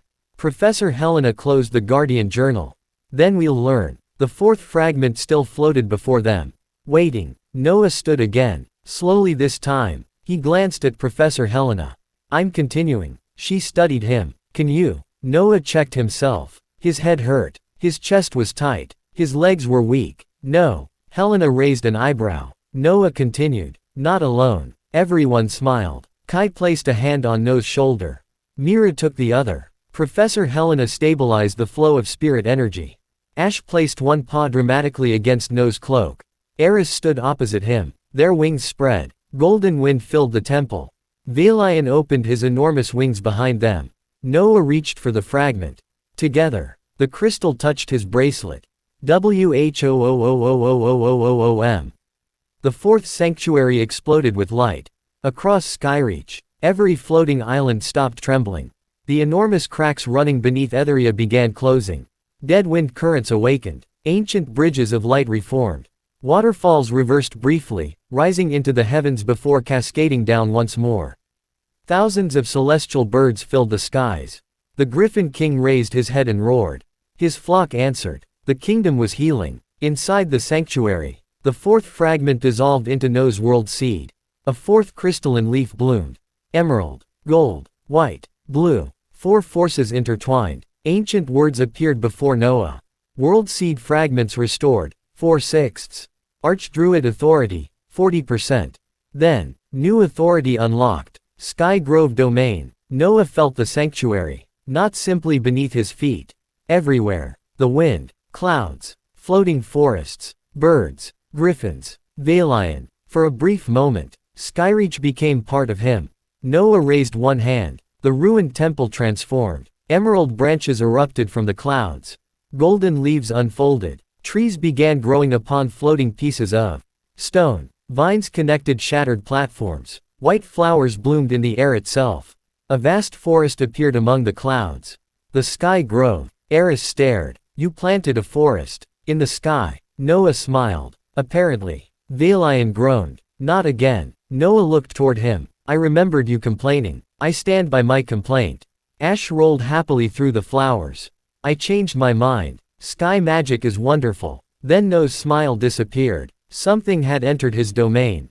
Something hostile. Far away. At the boundary of Skyreach. The sunlight vanished. Black clouds rolled across the horizon. Not collapsed storms. Something far worse. Lightning burned violet across the heavens. The Griffin King roared a warning. Valion immediately turned. Eris summoned their spear. Professor Helena whispered, "She's here." A woman walked through the storm. No army. No monsters. Alone. Dark armor covered her body. A cloak of corrupted feathers spread behind her like broken wings. Two curved blades rested in her hands. A silver-black mask hid her face. The same woman from Seraphine's memories. The Tempest Harbinger. Her voice traveled across the entire kingdom. So, 4 fragments. Noah stepped toward the temple's broken edge. The world seed glowed around his wrist. The Harbinger tilted her head. You're still disappointingly small. Noah blinked. Kai whispered, did she just insult your height? This doesn't feel like the appropriate time. The Tempest Harbinger raised one blade. The sky split. A colossal wall of black storm clouds appeared behind her. Thousands of corrupted creatures opened their eyes within it. Eris spread their wings. Valion roared. The Griffin King summoned his flock. Across Etheria, the people of Skyreach looked upward. But this time, they didn't run. Soldiers took positions. Wind mages raised their staffs. Griffin riders mounted their companions. Healers prepared shelters. Citizens helped one another. Eris stared. No one was waiting for them to save everyone alone. The lesson of the fourth trial had spread far beyond Noah. Noah stepped beside Eris. Nervous. Terrified. Good. Eris looked at him. Noah smiled. Me too. Eris laughed softly. Then raised their spear. The Tempest Harbinger pointed her blade toward Noah. Give me the 4th fragment. Noah looked at the 4 crystalline leaves around his wrist. Then at his companions. Then at Skyreach. No. The Harbinger laughed. Seraphine said the same thing. Eris's golden eyes hardened. Wind exploded around their wings. And look how that turned out for you. The Tempest Harbinger's laughter stopped. Black lightning erupted across the heavens. No Sky Grove answered. Emerald branches stretched across the clouds. The Griffin King roared. Valion spread his wings. Thousands of Skyreach's defenders rose into the air. The 4th fragment had awakened. Now, they would have to protect it. Chapter 9 Wings Against the Storm. Black lightning split the heavens. The Tempest Harbinger stood upon the storm as though the clouds themselves were solid ground. Behind her stretched an army of corrupted sky creatures. Griffins with blackened feathers. Storm serpents twisted between bolts of violet lightning. Shadow birds flew in enormous flocks. And deeper within the darkness, shapes too large to identify moved behind the clouds. Across from them stood Skyreach. Not one guardian, not one hero, an entire kingdom. Eris hovered beside Noah, their white wings glowing with golden markings. Valion circled above them. The Griffin King led hundreds of griffins through the clear skies. Kai stood at the front of the sanctuary entrance with his shield raised. Myra's oracle mark shone sapphire. Professor Helena prepared dozens of spirit runes. Ash sat on Noah's shoulder. The little fox looked toward the approaching army. Then toward Noah. Then back toward the army. That's a lot. Yes. Are we sure diplomacy isn't an option? The Tempest Harbinger raised both curved blades. Thousands of corrupted creatures screamed. Ash sighed. I withdraw my suggestion. Noah lifted his hand. 4 crystalline leaves glowed around the world seed. The newly awakened Sky Grove domain spread across the heavens. Emerald branches grew from floating islands. Golden leaves scattered through the clouds. Vines formed bridges between defensive positions. The wind carried Noah's voice across Skyreach. Nobody fights alone. The citizens heard him. So did Eris. Their expression softened. The Tempest Harbinger laughed. How touching. Her mask turned toward Noah. You really haven't changed. Noah's eyes narrowed. You knew me. Everyone knew the Archdruid. That's not what I asked. For a moment, the Harbinger became silent. Then she raised one blade.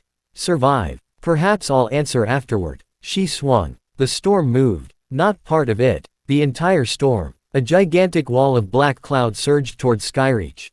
Now, Eris shouted. Thousands of defenders moved at once. Wind mages raised their staffs. Skyward barrier. Golden currents formed an enormous dome.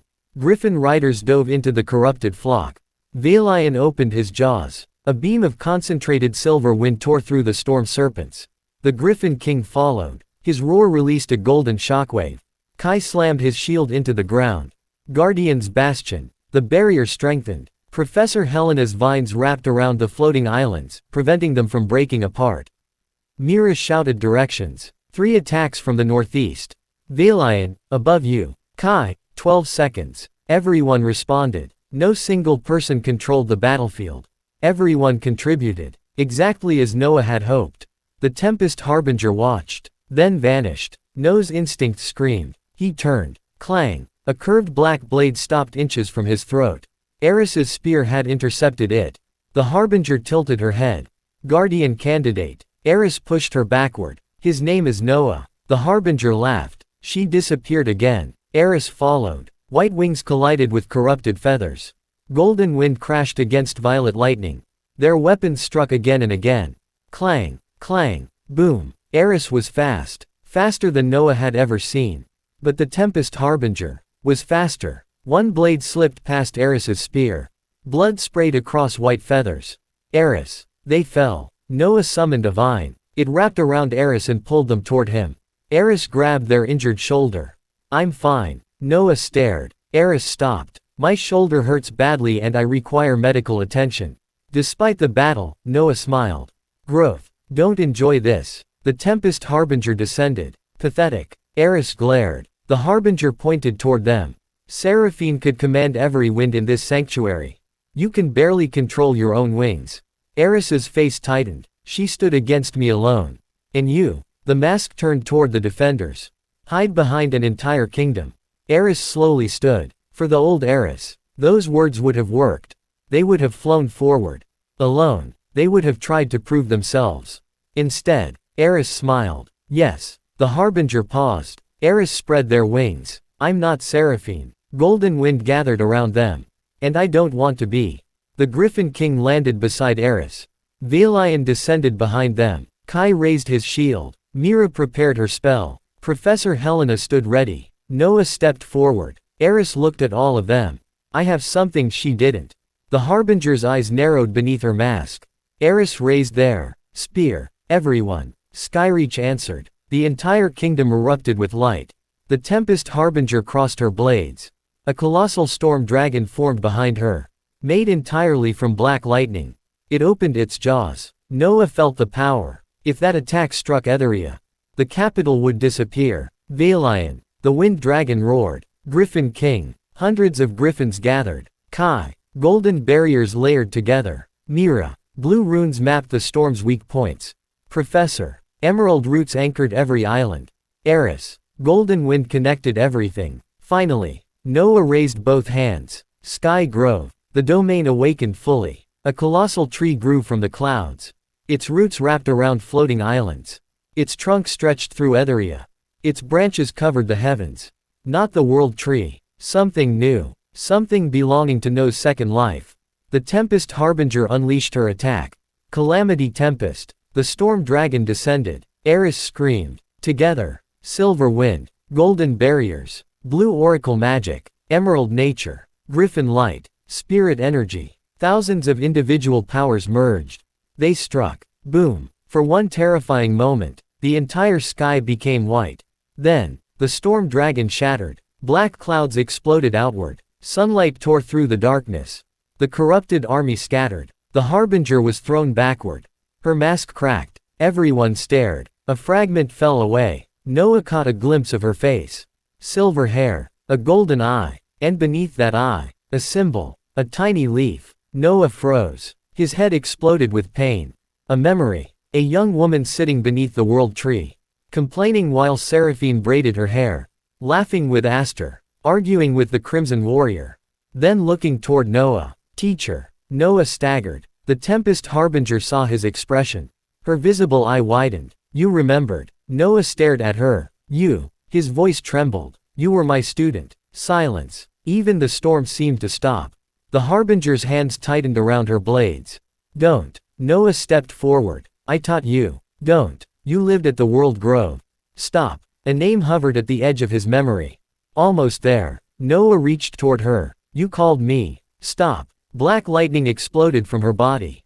The Tempest Harbinger's mask shattered completely. For the first time, Noah saw her face. Tears were running down it.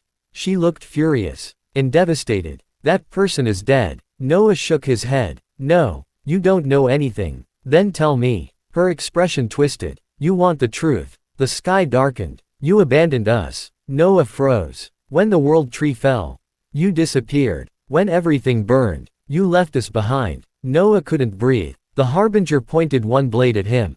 And now you return. Her voice broke. Wearing another boy's face, Noah touched his chest, his current body, his second life, his missing memories. For the first time, he wondered.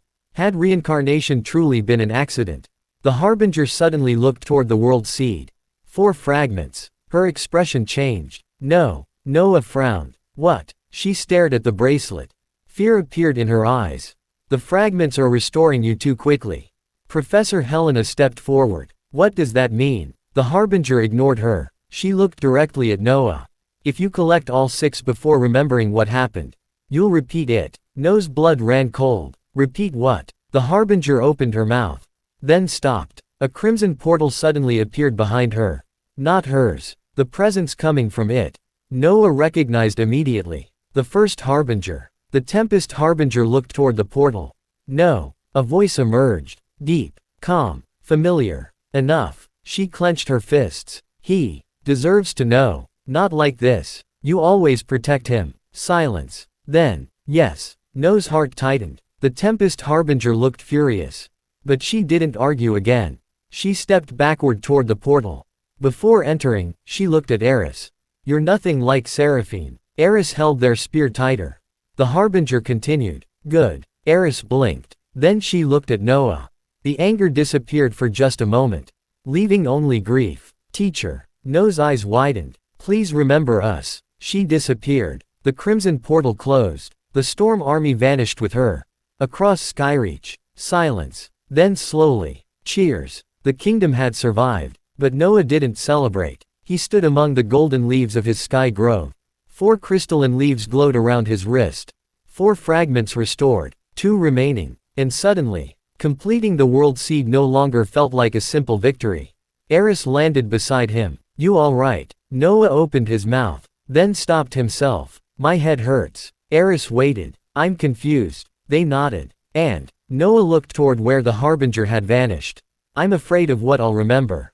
Eris folded their wings. Good. Noah looked at them. Eris smiled faintly. Now we're both terrified. Noah laughed quietly. Far beyond Skyreach, the Tempest Harbinger stood inside a crimson realm.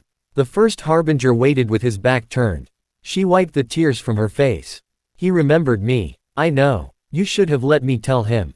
No. Why? The first Harbinger looked toward a distant image of the world tree. Because beneath its dying roots, something enormous was moving. Something ancient. Something waiting. If Noah remembers the final day too soon. His voice became quiet. The thing that killed him will remember him too. The Tempest Harbinger went pale. Back in Skyreach, Noah looked toward the restored heavens. The battle had been won. But somewhere far beyond the clouds, the truth of his first death was beginning to wake. Chapter 10 Toward the World Tree. Morning returned to Skyreach. For the first time in months, there were no alarm bells. No collapsed storms. No islands falling from the heavens. Only sunlight. Warm, golden sunlight stretched across an endless blue sky.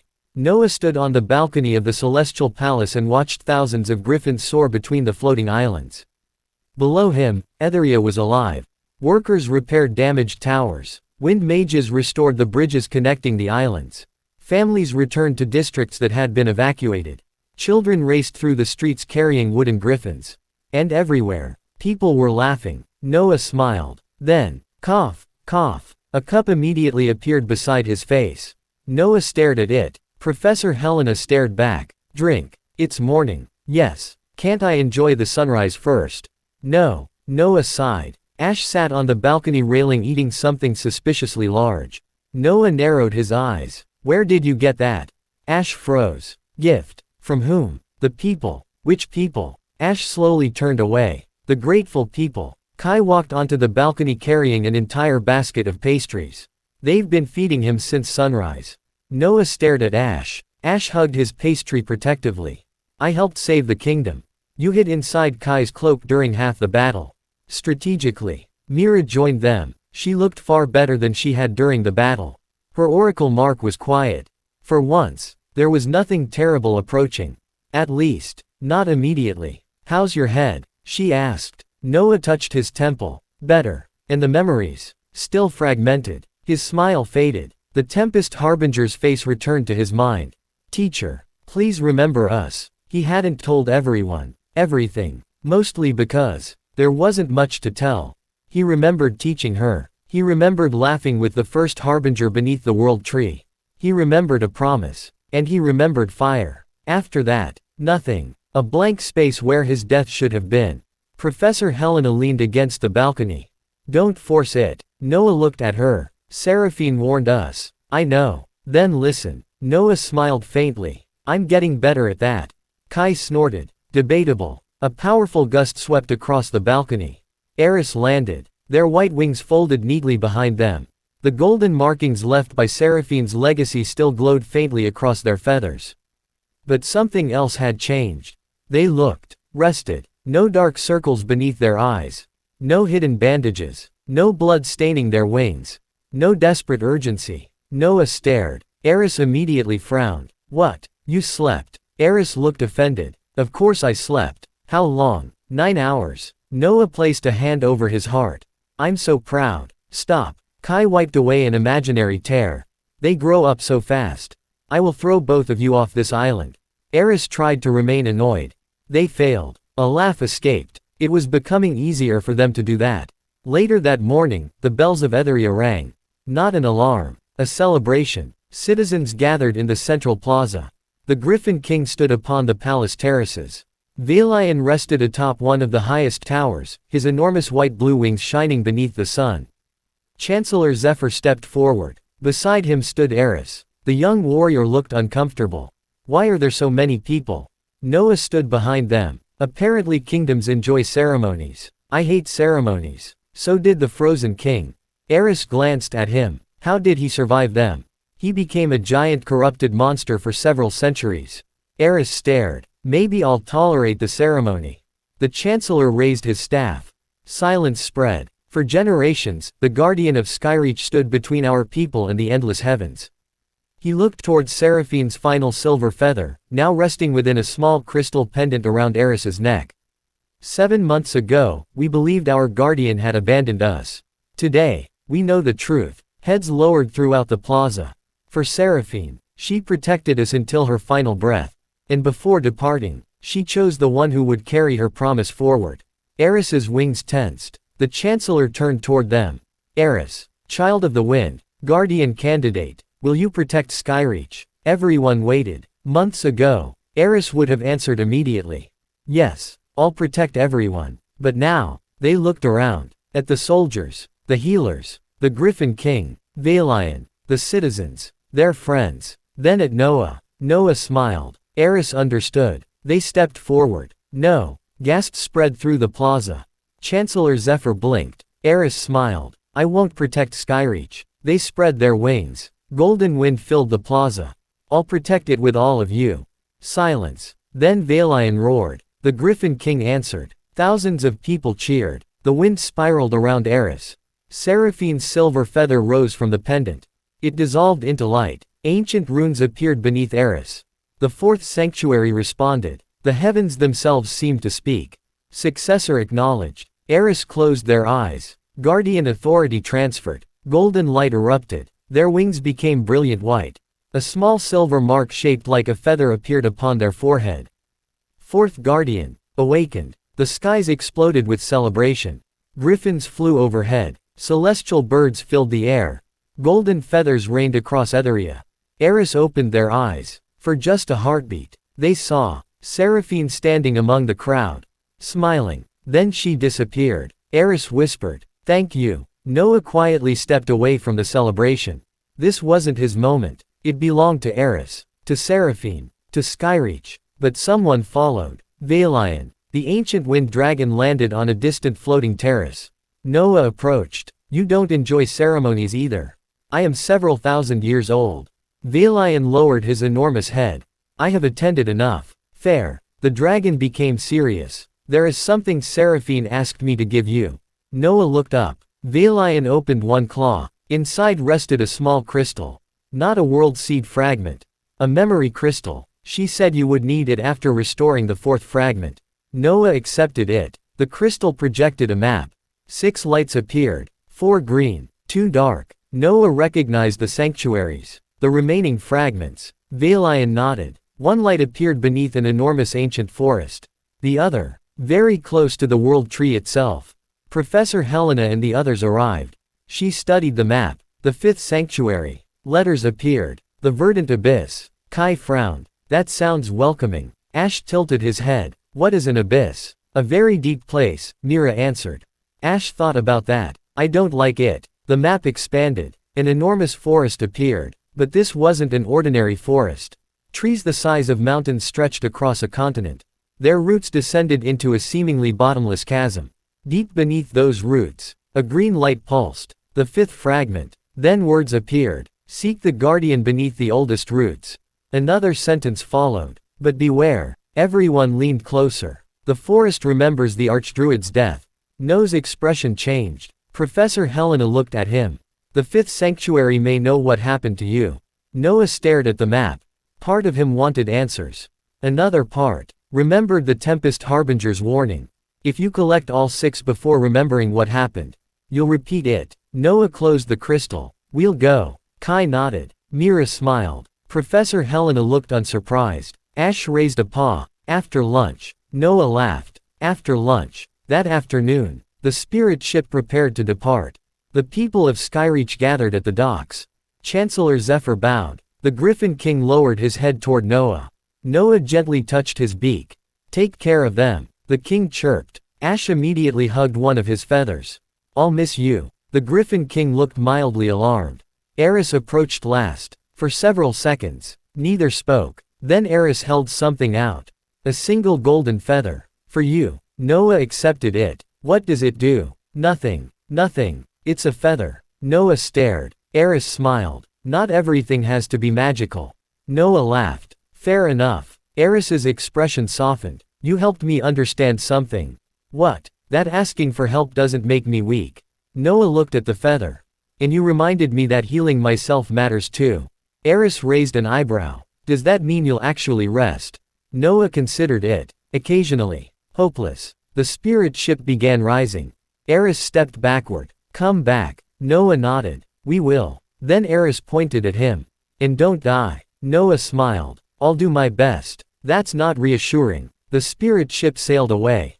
Eris stood at the edge of Etheria. Behind them stood Valion, the Griffin King, the people of Skyreach, not followers waiting for a hero. A kingdom standing beside its guardian. Hours later, Noah stood at the bow. Skyreach had become a distant collection of lights behind them. Ahead, the clouds slowly disappeared. A vast green continent stretched across the horizon. At its center stood trees larger than cities. There, roots disappeared into darkness. The verdant abyss. The world seed bracelet glowed. 4 leaves. 2 remaining. Noah touched the golden feather Eris had given him. Halfway became 4. Professor Helena stood beside him. And after the 5th, Noah smiled faintly. Then we'll be one step from the world tree.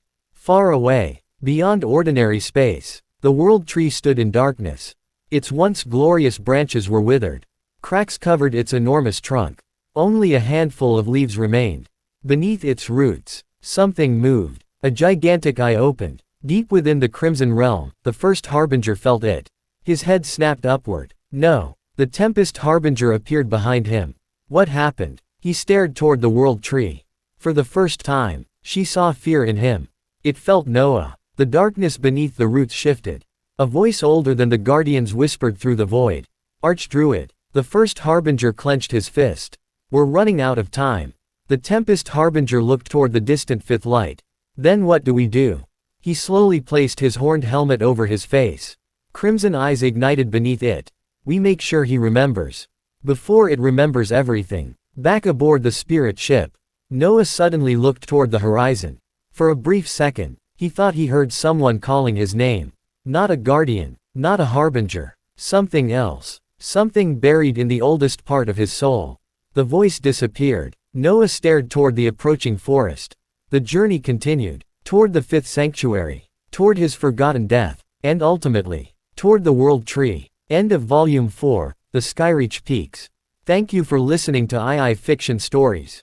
Please like, comment, share and subscribe. See you next time.